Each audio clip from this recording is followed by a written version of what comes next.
Assalamualaikum warahmatullahi wabarakatuh. Salam sejahtera untuk kita semua. Yang kami hormati Bapak Ahmad Yani MPD selaku dosen pengampu mata kuliah Filsafat Ilmu dan teman-teman yang kami banggakan.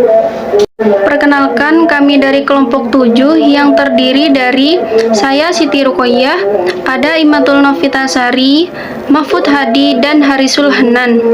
Di sini izinkan kami mempresentasikan materi bab 7 yaitu tentang penemuan kebenaran. Baik, di sini topik yang akan dibahas itu ada 5, yakni yang pertama yang akan dijelaskan oleh saudara Harisul Hanan. Topik yang kedua dan ketiga akan dijelaskan oleh saudari Imatul Novitasari. Topik yang keempat akan dijelaskan oleh saya sendiri Siti Ruqayyah, dan topik yang kelima akan dijelaskan oleh saudara Mahfud Hadi. Materi bab 7 tentang cara menemukan sebuah kebenaran. Cara menemukan sebuah kebenaran ini terbagi menjadi 2. Yang pertama itu cara menemukan sebuah kebenaran melalui cara ilmiah. Yang kedua adalah cara menemukan sebuah kebenaran melalui cara non-ilmiah. Nah, cara menemukan kebenaran melalui ilmiah ini cuma ada satu, yaitu cara menemukan sebuah kebenaran melalui penelitian ilmiah. Sedangkan yang non-ilmiah ini terbagi menjadi 4. Yang pertama, yaitu cara menemukan sebuah kebenaran dengan tidak disengaja atau tidak direncanakan. Yang kedua adalah cara menemukan sebuah kebenaran melalui coba dan ralat atau dicoba-coba. Nah, yang ketiga adalah cara menemukan sebuah kebenaran melalui otoritas dan kewibawaan.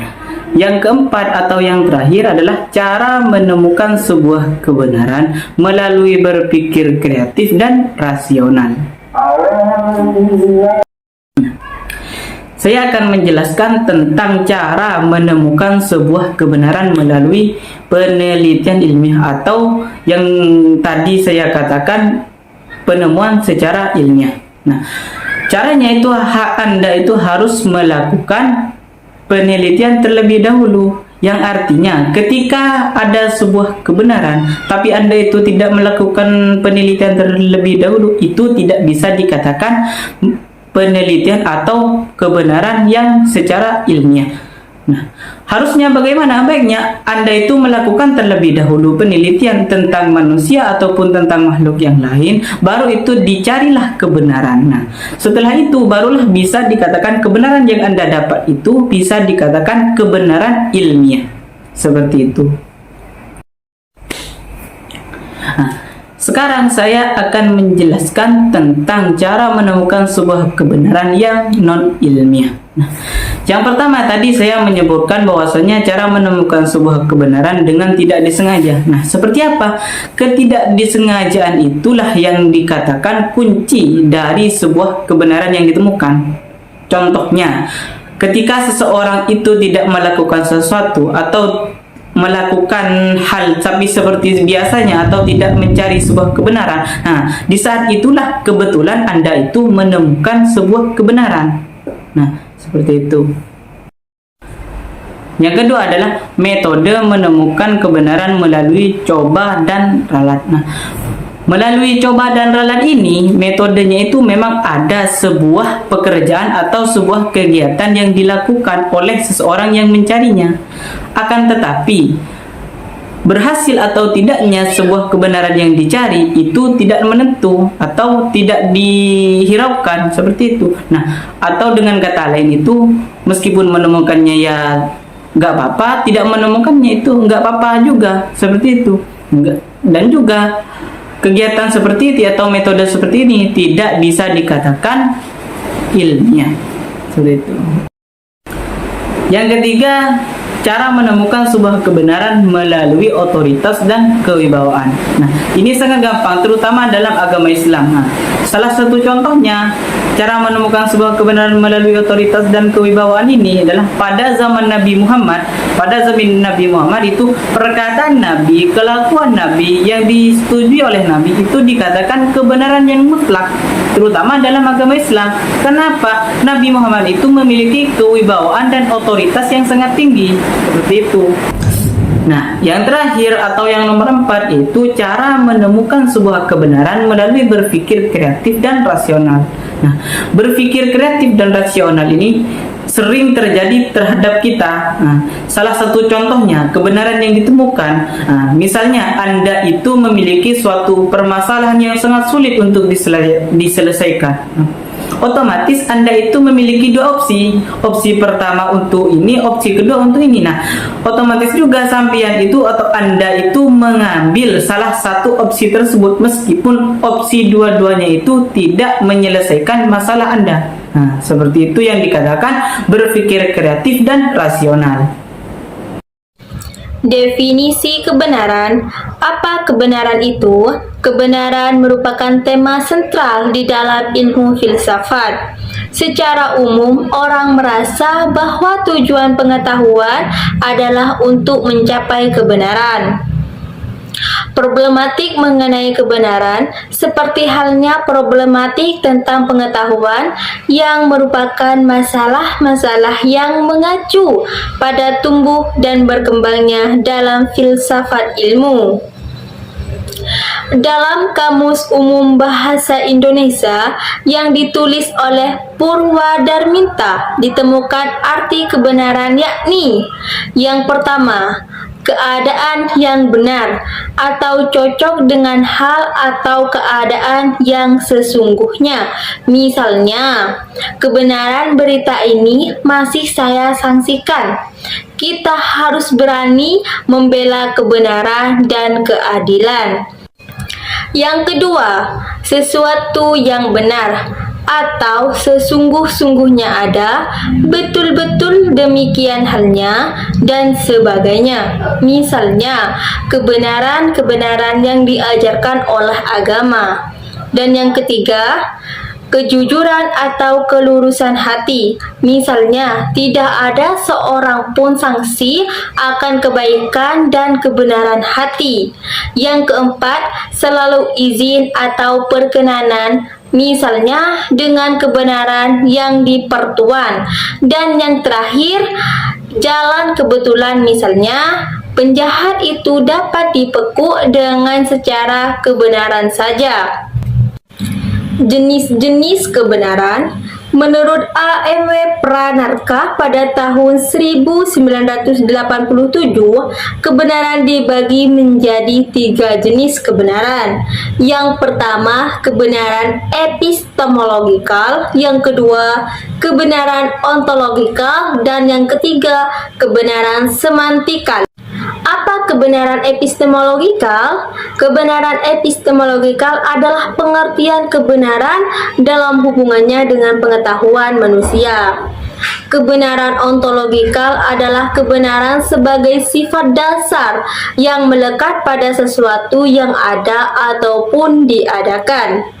Apabila dihubungkan dengan kebenaran epistemologikal, kadang-kadang disebut juga kebenaran sebagai sifat dasar yang ada di dalam objek pengetahuan itu sendiri.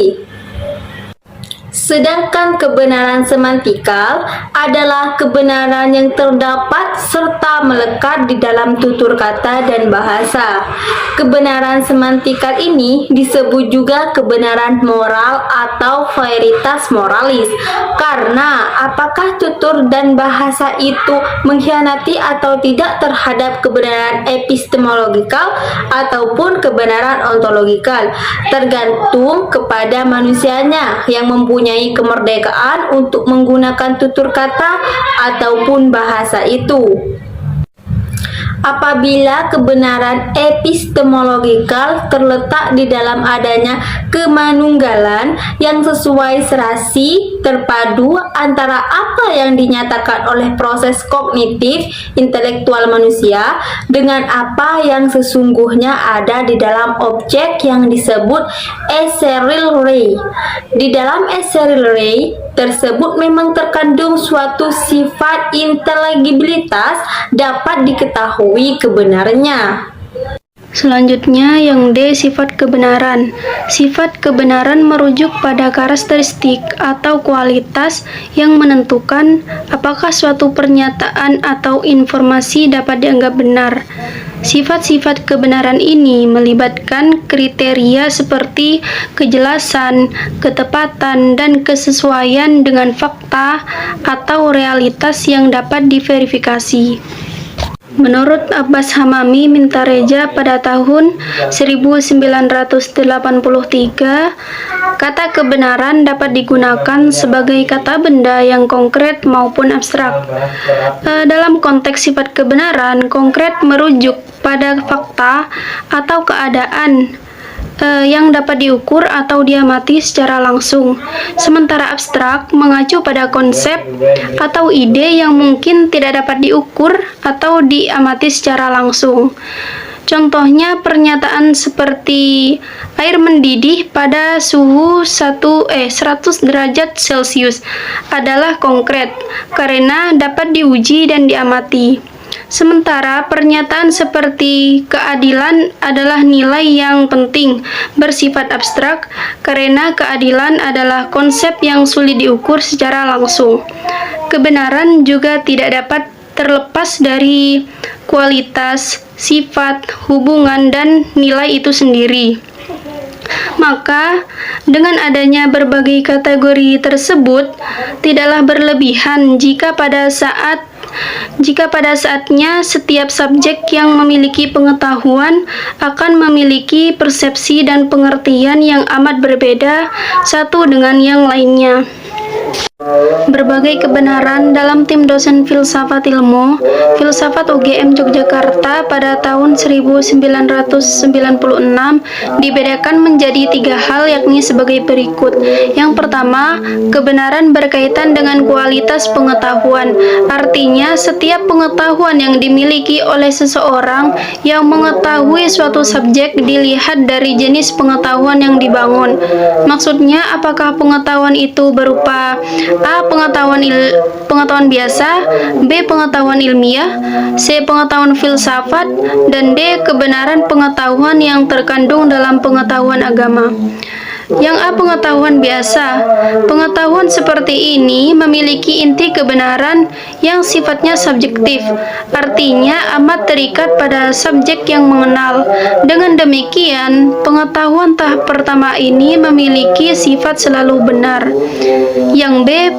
Kebenaran yang terkandung dalam pengetahuan ilmiah bersifat relatif.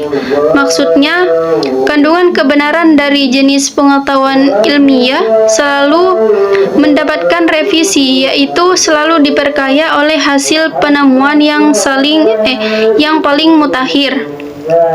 Dengan demikian, kebenaran dalam pengetahuan ilmiah selalu mengalami pembaruan sesuai dengan hasil penelitian yang paling akhir dan mendapatkan persetujuan para ilmuwan sejenis.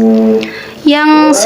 Pengetahuan filsafat, yaitu jenis pengetahuan yang mendekatkannya melalui metodologi pemikiran filsafat yang sifatnya mendasar dan menyeluruh dengan model pemikiran yang analitis, kritis, dan spekulatif. Yang D. Pengetahuan agama memiliki sifat dogmatis, artinya pernyataan dalam suatu agama selalu dihampiri oleh keyakinan yang telah tertentu, sehingga pernyataan dalam ayat kitab suci agama memiliki nilai kebenaran sesuai dengan keyakinan yang digunakan untuk memahaminya. Yang kedua, kebenaran dikaitkan dengan sifat atau karakteristik dari bagaimana cara atau dengan alat apakah seseorang membangun pengetahuannya. Apakah ia membangunnya dengan penginderaan, pikiran, atau dengan rasio, atau juga dengan keyakinan. Artinya, jika seseorang membangunnya melalui indera, pada saat ia membuktikan kebenaran pengetahuan harus melalui dengan indera juga. Begitu juga dengan cara yang lain. Seseorang tidak dapat membuktikan kandungan kebenaran yang dibangun oleh intuitif, dibuktikannya dengan cara lain, cara indrawi misalnya. Yang ketiga, kebenaran yang dikaitkan atas ketergantungan terjadinya pengetahuan. Artinya, bagaimana relasi atau hubungan antara subjek dan objek? Manakah yang dominan untuk membangun pengetahuan? Subjekkah atau objek? Jika subjek yang berperan, maka jenis pengetahuan itu mengandung nilai kebenaran yang sifatnya subjektif. Artinya, nilai kebenaran dari pengetahuan yang dikandungnya amat tergantung pada subjek yang memiliki pengetahuan itu. Atau jika objek yang berperan, maka sifatnya objektif, seperti pengetahuan tentang alam atau ilmu-ilmu alam. Kehilafan. Kehilafan adalah kekeliruan atau kesalahan yang tidak disengaja yang bertentangan atau berlawanan dengan kebenaran. Dalam ilmu pengetahuan, kehilafan tersebut terjadi karena kesalahan pengambilan kesimpulan yang tidak runtut terhadap pengalaman-pengalaman yang telah terjadi di sekitar kita atau di sekeliling kita karena adanya praanggapan atau pernyataan yang sudah dianggap benar secara umum. Kehilafan ini ada dari pendapat Francis Bacon yang terkenal sejak tahun 1561 sampai 1627 dengan teorinya yang terkenal yang dinamakan idola. Idola tersebut antara lain sebagai berikut. 1. Idola tetri atau sandiwara, yaitu sesuatu yang sering dilihat oleh seseorang atau selalu tampak dalam kehidupan sehari-hari dan lama-kelamaan dan tanpa kita sadari dan tanpa kita selidiki namun sudah dianggap benar. 2.